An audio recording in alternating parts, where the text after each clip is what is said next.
Beautiful.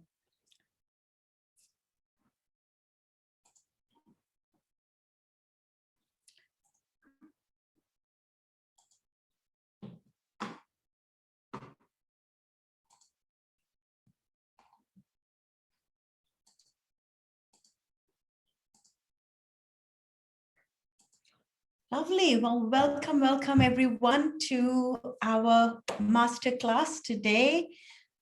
We are the Empowered Parents Group. I am Yolanda Alvarez, and just trying to see that everything's going well. Kate, can you just make sure that the speaker is highlighted in our live, please?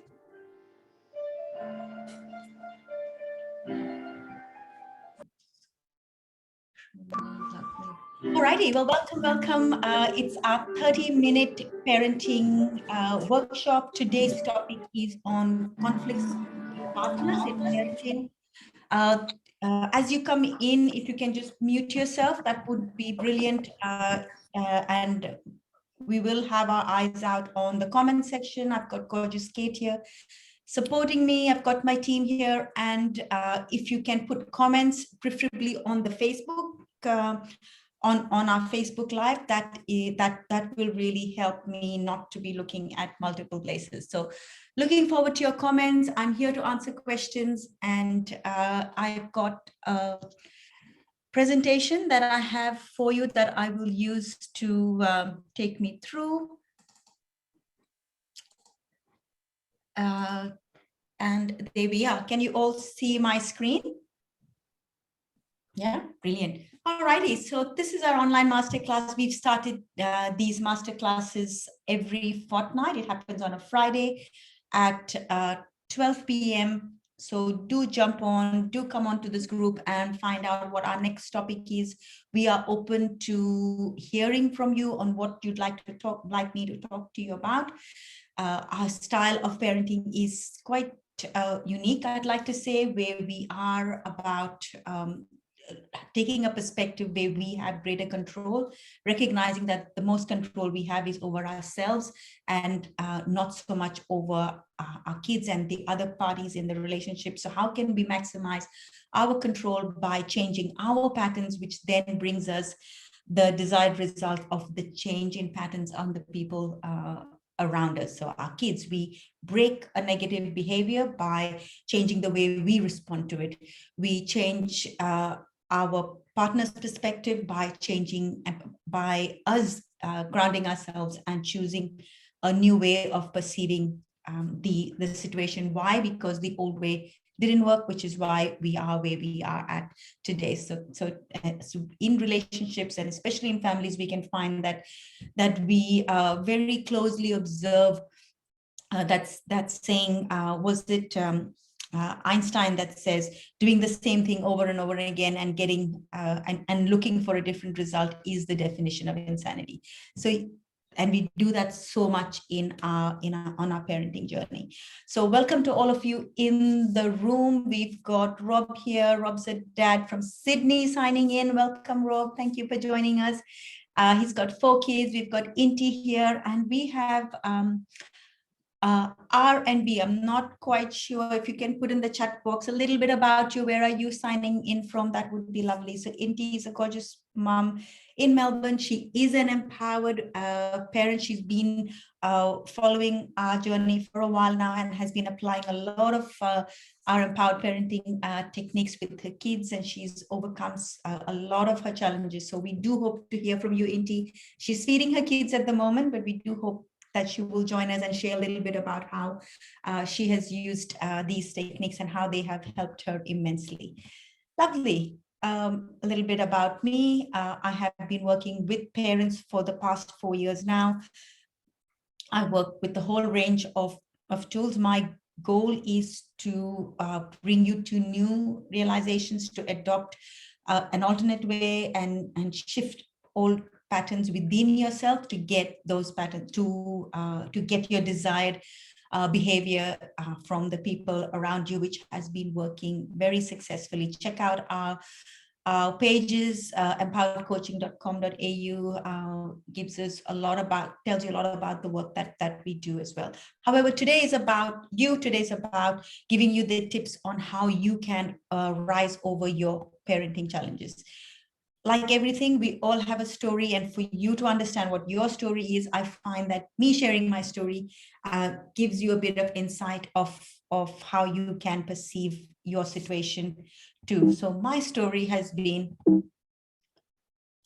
about really began as being overworked, burnt out, no control of emotions, lots of anger outbursts. I'd find myself in the midst of situation that I didn't think would turn out as they did, and I've had this big anger outburst, gone away, felt really horrible. Said, oh, I really should not have said this. It was just over washing dishes. It was just about the laundry.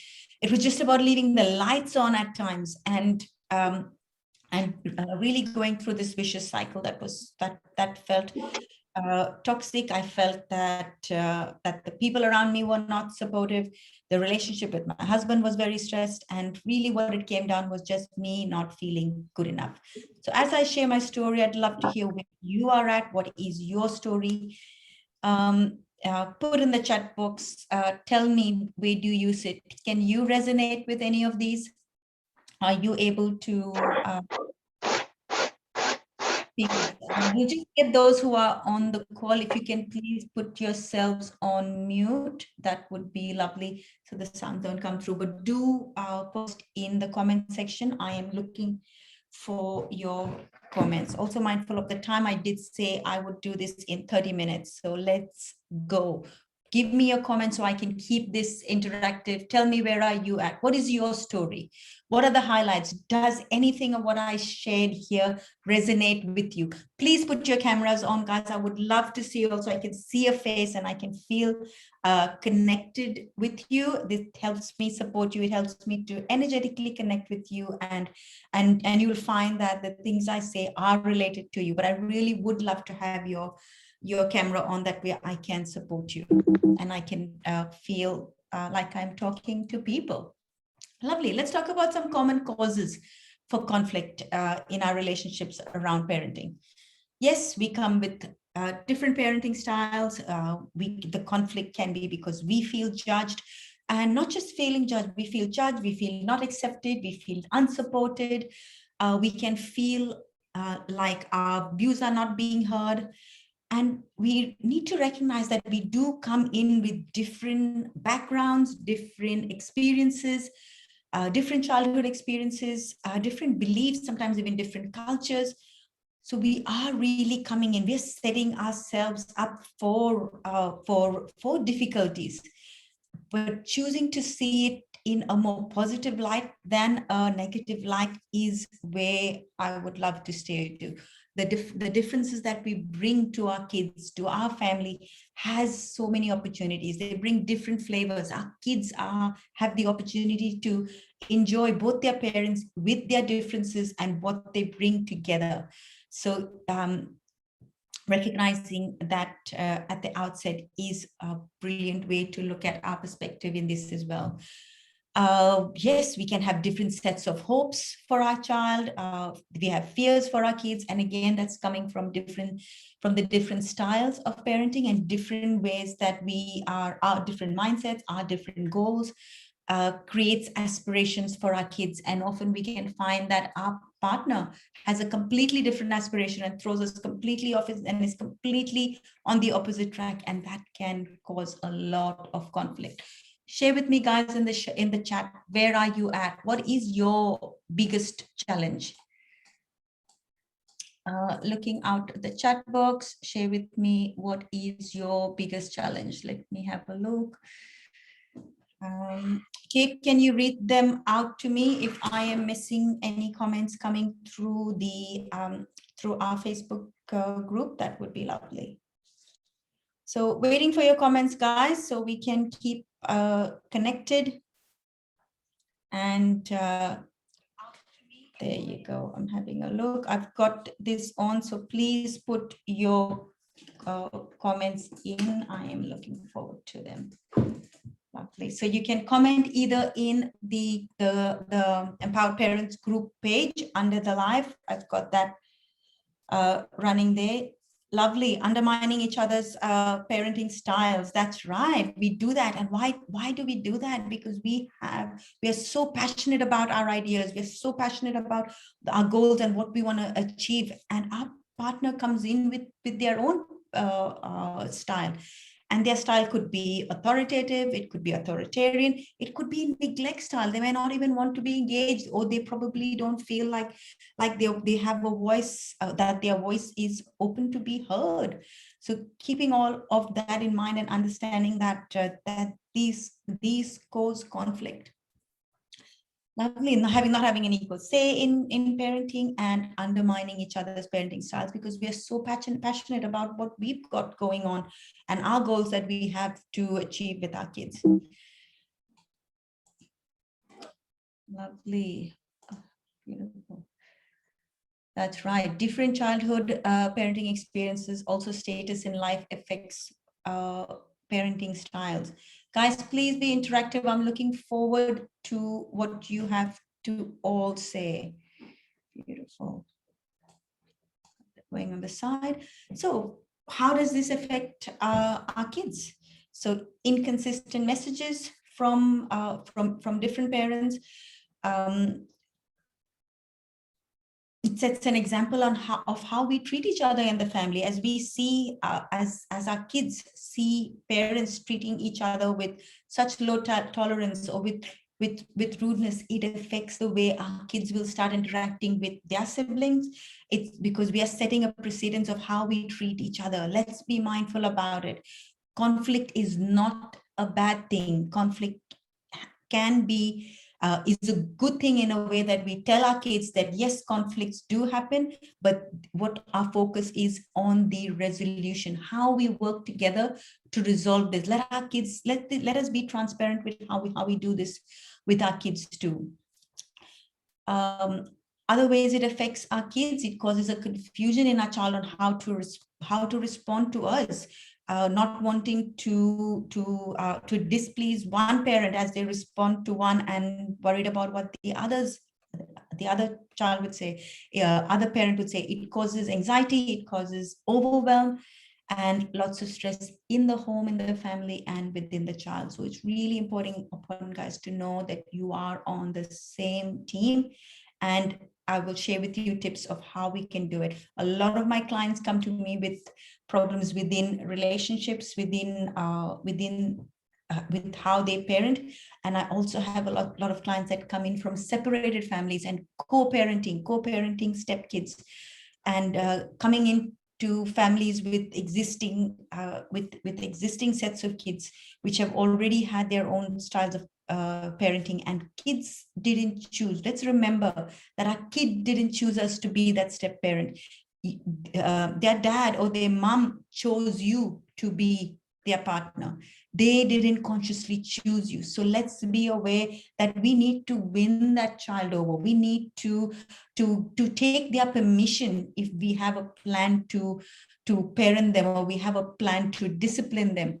It has to come. Give them the space so they can accept you, and they may choose not to, and that is okay too. Know that you are there to support their mom or their dad, and not to replace the parent role. So just wanted to add that in on where parents come in and co-parent. It does take a lot of stress out if we can understand our role and not take on the mantle of responsibility in the family, that now you've got to take these kids on, and that you have certain sets of expectations to meet through the kids. Let's recognize that these kids did not make the choice to start off with. So let's give them space. Let's build connection first. Lovely. I can talk on and on, guys, about this topic. I'm mindful that this is just a 30-minute parenting masterclass. So do understand that the content is really condensed, but there is so much more. And if you'd like to connect with us and stay connected, there are many ways that you can do that, because there is so much more to be shared on these topics. So what is the core issue? Tell me what the core issue is.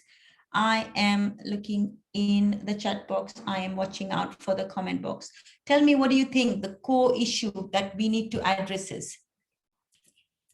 As partners come together to parent and there are clashes, what is the core issue?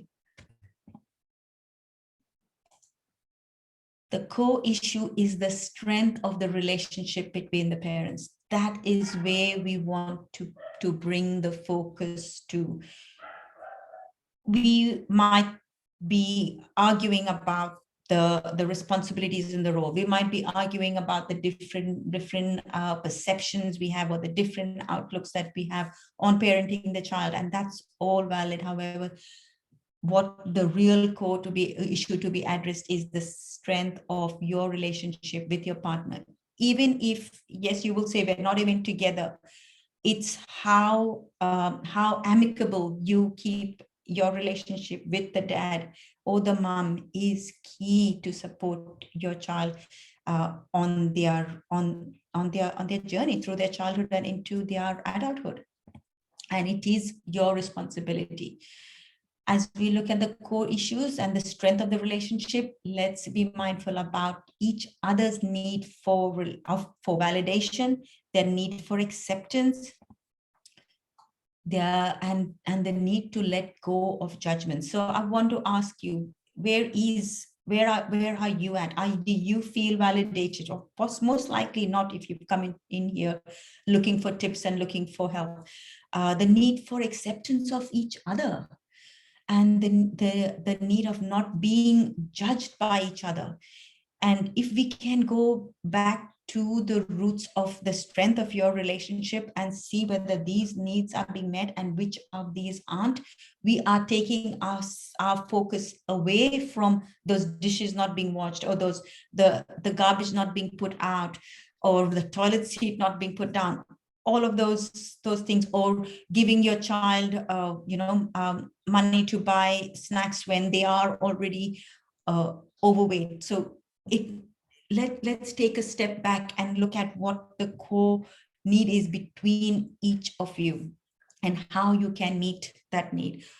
I'd like to add here that, say, for example, if it's a need for acceptance that you have identified within yourself or within your partner, if the parenting issue is already so challenging, so accepting their view around parenting may not be something you might be ready to fix. But are there any other ways that you can meet this person's need for acceptance? Let's look at addressing those ways. It could be that you understand what each other's love languages are, and you look at meeting it in those ways. Maybe it's organizing that time away where you can both connect with each other and not talk about the kids at all, because this is it's an area filled with so much resistance. So let's look for ways that we can meet each other's need for validation, meet each other's need for feeling accepted by each other, and where we can let go of judgment, or we are feeling overly judged. Where can we address those in different ways, so that we can work on the core foundation of our relationship, and we'll find that other issues start to not take so much precedence, and supports our kids and our families and the energy and the environment in our home. Share with me if you're finding this valuable, guys. Looking out for your comments.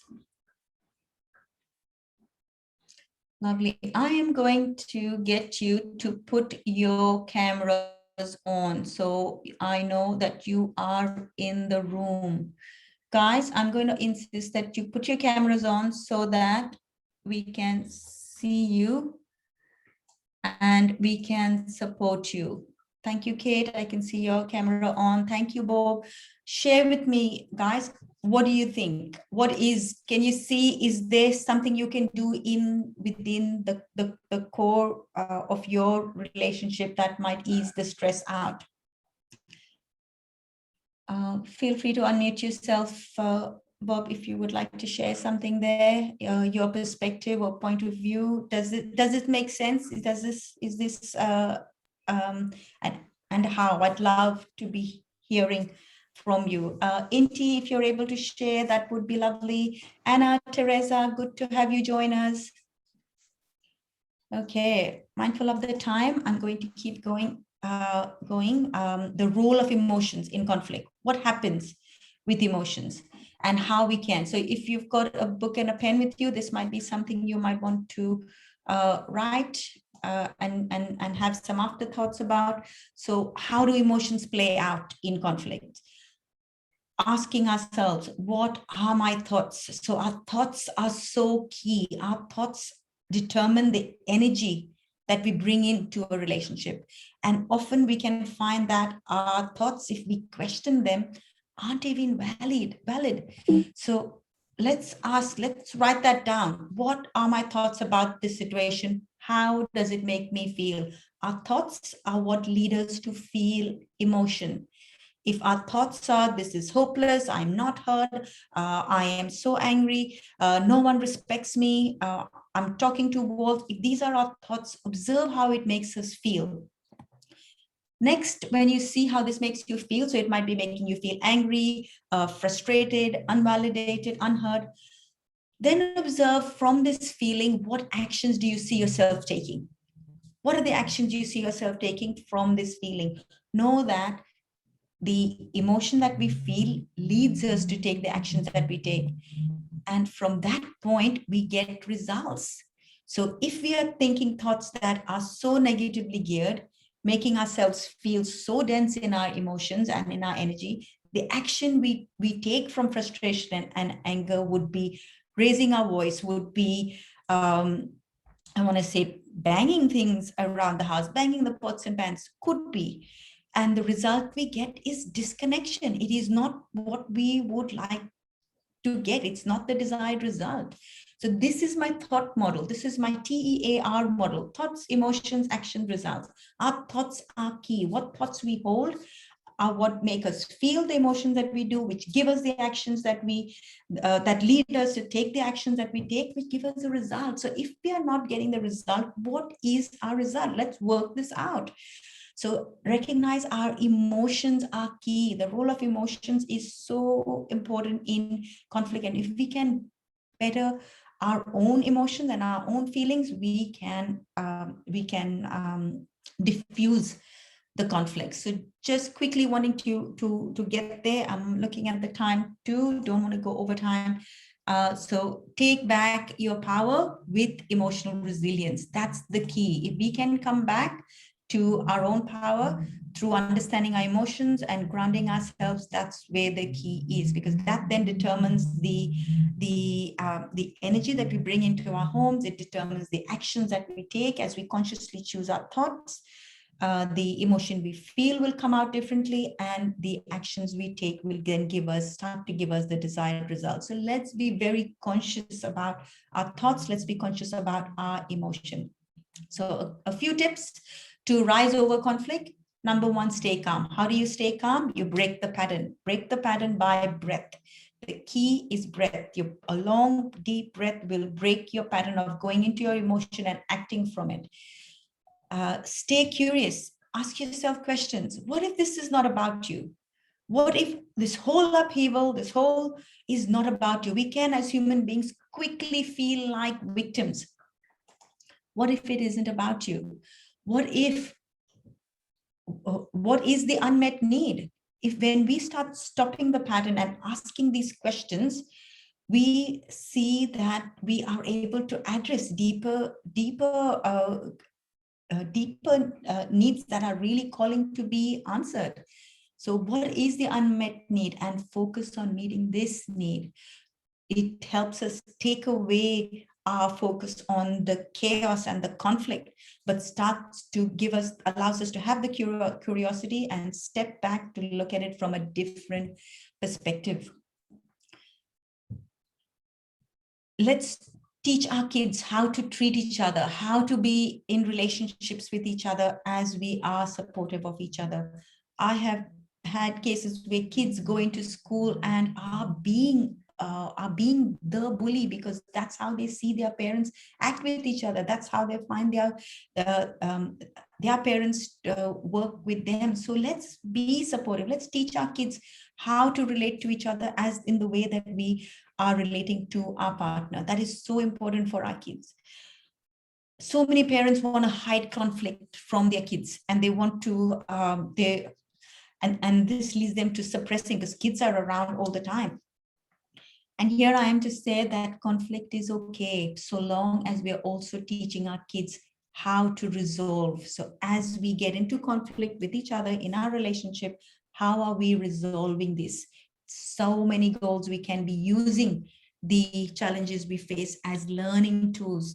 The world, as they grow up, is they're going to find out is conflict filled, and how we overcome it, the resolution, the steps we take to find resolution, how we come together, how do we work together, how do we negotiate, how do we not react, how do we respond. All of this is teaching our kids so much of gold, and gives kids this feeling of a safe home and environment. So let's use it. Conflict is okay. Don't hide it. Don't shut it off. Let's use it to teach our kids how we work through conflict and focus on the resolution. Remember that you both have an equal say in parenting. I find so many parents coming to me and actually surprised.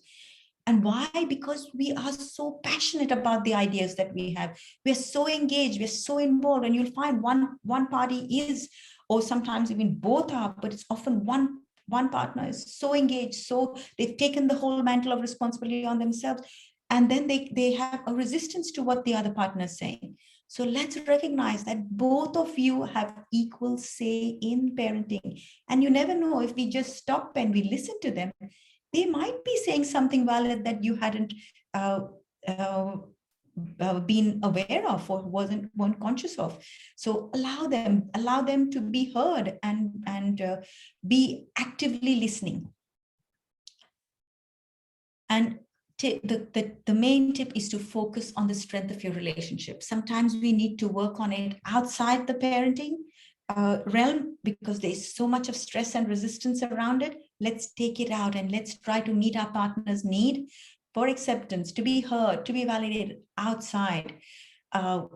What can you be doing for your partner? You are the ones in the room, so it is you. What can you be doing to meet your partner's unmet need? Do you know what their unmet need is? What are their love languages? There are apps online, guys, using the work of, his name has slipped me now, 5 love languages. Find out, what is your partner's love language? Just a questionnaire online, you can know what each other's love languages are, and share with each other how this can be met. Often we find that we want to meet the other person's love language by our love language. So my love language was quality time, and I would look to spend quality time with my partner, whereas my partner's love language was acts of service. So we weren't even matching each other. And I'm like, how don't you get this? I am putting so many opportunities to spend more time, but their love language was different. So it's so key, as we focus on the strength of our relationship, to speak each other's love languages. They are not the same as you.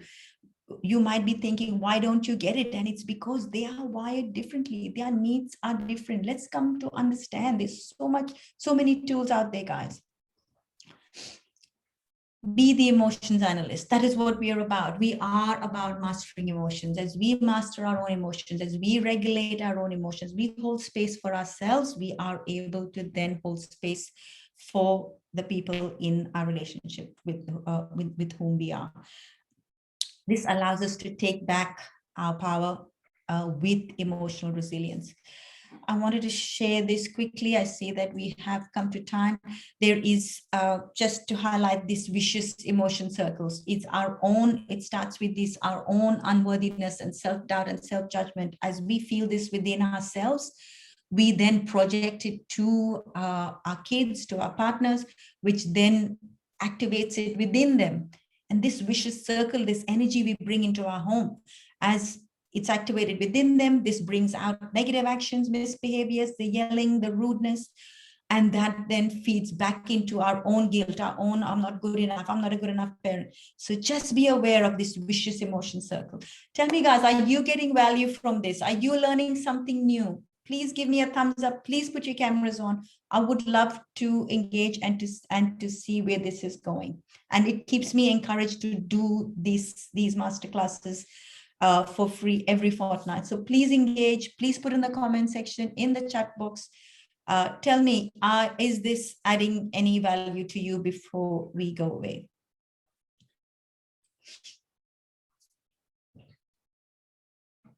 Lovely. Thank you, guys. Thank you. Lovely. Teresa saying yes. Kate is saying yes. Thank you, guys. Well done. All righty.